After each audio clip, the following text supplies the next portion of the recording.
मराठ्यांना ओबीसी मध्ये घुसवणार आहोत हे जे वक्तव्य आहे हे घटनाविरोधी वक्तव्य आहे। टाटामधून तुम्हाला संविधानिकरित्या देता येणार नाही अशी माझ्या माहितीप्रमाणे बाळासाहेबांची नेहमीची भूमिका राहिलेली आहे। प्रकाश आंबेडकर यांनी सुरुवातीला मराठा आरक्षणाला पाठिंबा दिला होता, मात्र आता ते आरक्षण रद्द करण्यात यावं आणि ओबीसी मधून त्यांना आरक्षण देण्यात येऊ नये अशी मागणी केलेली आहे। हे बघा, सन्माननीय बाळासाहेब आंबेडकरांनी नेहमी ओबीसीचं ताट हे अबाधित राहावं अशीच भूमिका घेतलेली आहे। कारण या ताटामधून तुम्हाला संविधानिकरित्या देता येणार नाही अशी माझ्या माहितीप्रमाणे बाळासाहेबांची नेहमीची भूमिका राहिलेली आहे।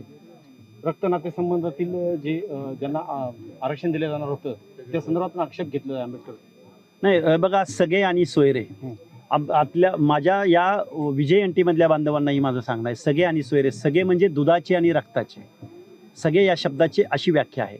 आणि सोयरे म्हणजे लग्न झाल्यानंतर एकत्रित